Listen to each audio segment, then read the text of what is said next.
মাত্র একটি কাজ করুন, জীবনে যে কাজে হাত দিবেন সফল হয়ে যাবেন। সুবহানাল্লাহ বলেন।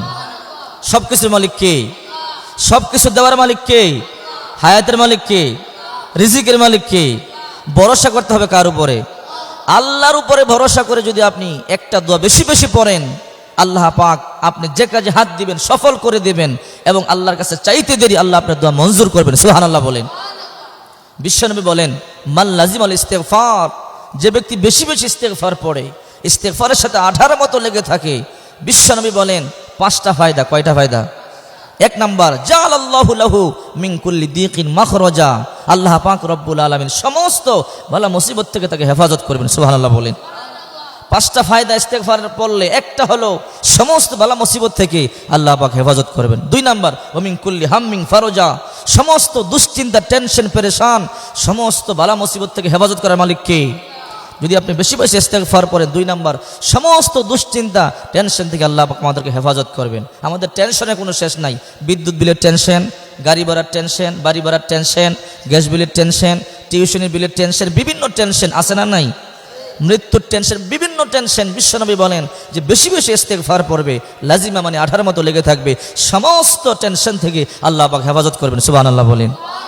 আজকে আমরা টেনশনের বড়ি খাইয়া ঘুমাই, ওই সময় আপনার বড়ি খেতে হবে না, ট্যাবলেট খেতে হবে না। আপনি যদি এই দোয়া পড়েন, বেশি বেশি ইস্তেগফার পড়েন, আপনার অন্তরে শান্তি ঢেলে দিবে কে? নাম্বার 3, ওয়ারযুকহু মিন হাইসু লা ইয়াহতাসিব, আপনি চিন্তাও করতে পারবেন না, কল্পনাও করতে পারবেন না, এমন জায়গা থেকে আল্লাহ পাক আপনার রিজিক দিয়ে দিবে। সুবহানাল্লাহ বলেন। আপনি যেখানে হাত দিবেন সফল, ব্যবসায় সফল, কাজে সফল, চাকরিতে সফল, প্রত্যেকটা কাজে সফলতা দিবে কে? 4 নাম্বার, ওমা কানাল্লাহু মুআযযিবাহুম ওয়া হুম ইস্তাগফিরুন, যারা বেশি বেশি ইস্তেগফার পড়ে আল্লাহ এদেরকে আযাব আর গজব দেন না, বালা মুসিবত দেন না। এই যে মহামারী চলছে, করোনা ভাইরাস, এগুলো থেকে আল্লাহ পাক হেফাজত করবেন। আল্লাহু আকবার বলি।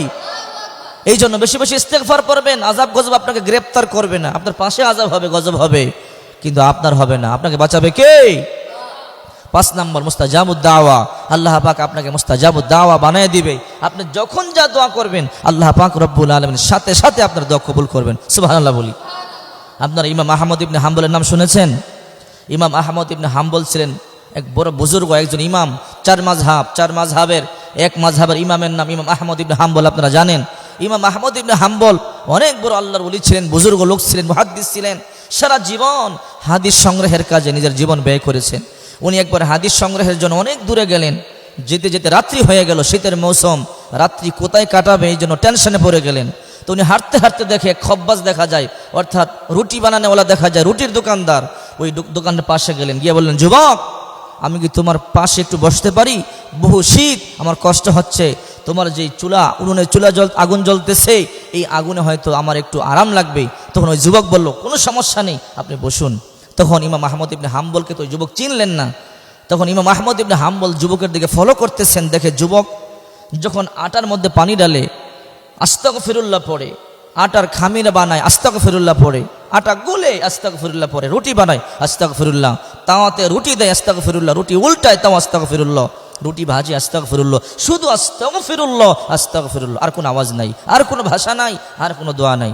তখন ইমাম আহমদ ইবনে হাম্বল পরিচয় গোপন রেখে বললেন, মালাকা ইয়া শাব, যুবক তোমার কি হয়েছে? দা ইমান তাকরাউন আস্তাগফিরুল্লাহ আস্তাগফিরুল্লাহ, সবসময় শুধু আস্তাগফিরুল্লাহ আস্তাগফিরুল্লাহ বলতেছো, শুনতেছি। বলে, আপনি কি? আপনাকে আমি চিনি না? এই আস্তাগফিরুল্লাহর এত বরকত পেয়েছে আমি, এই আস্তাগফিরুল্লাহর কারণে আল্লাহ আমাকে মুস্তাজাবুদ দাওয়া বানিয়ে দিয়েছে। সুবহানাল্লাহ বলে। আমি দোয়া যা করি আল্লাহ কবুল করে নেয়, মুস্তাজাবুদ দাওয়া মানি। ওই লোক দোয়া হাত তুলতে দেরি আল্লাহ ফিরিয়ে দেন না। আমি জীবনে যত দোয়া করেছি এই আস্তাগফিরুল্লাহর বদৌলতে আল্লাহ আমার দোয়া মঞ্জুর করেছে। সুবহানাল্লাহ বলি। এই জন্য আমি বেশি বেশি আস্তাগফিরুল্লাহ পড়ি। ইমাম আহমদ ইবনে হাম্বল বললেন, যুবক তোমার জীবনে যত দোয়া করেছে সব দোয়া কবুল হয়েছে? বলে, হ্যাঁ, আমার জীবনে যত দোয়া করেছি সব কবুল। বলে, তাই নাকি? বলে, হ্যাঁ। তবে হ্যাঁ হুজুর, একটা দোয়া কবুল হয় না। বলে, কি? বড় আশা ছিল, বড় স্বপ্ন ছিল, জমানার সবচেয়ে বড় ইমাম আহমদ ইবনে হাম্বলের সাথে একটু সাক্ষাৎ হলে ওনার কপালে একটা চুমো দিব, আমার অন্তর ঠান্ডা হবে, কিন্তু এই দোয়াটা আমার কবুল হয় নাই। জানি না কবে কবুল হবে, আল্লাহ ভালো জানেন। তখন ইমাম আহমদ ইবনে হাম্বল কান্না করে দিলেন, আর সহ্য করতে পারলেন না, নিজের পরিচয় আর গোপন রাখলেন না। বললেন, হ্যাঁ যুবক, আয় আমার বুকে আয়। আরে আমি ইমাম আহমদ ইবনে হাম্বল, আল্লাহ পাক তোর দোয়া মঞ্জুর করেছে। ইমাম আহমদ ইবনে হাম্বলের সাথে দেখা করবার জন্য তোমার যাওয়া লাগবে না, আল্লাহ ইমাম আহমদ ইবনে হাম্বলকে তোমার কাছে পাঠিয়ে দিয়েছে। আল্লাহু আকবার বলেন। এই জন্য বেশি বেশি আস্তাগফিরুল্লাহ পড়বেন, যে কাজে হাত দিবেন সে কাজে সফল। আল্লাহ আমাদের তৌফিক দান করুক, সবাই বলে আমিন।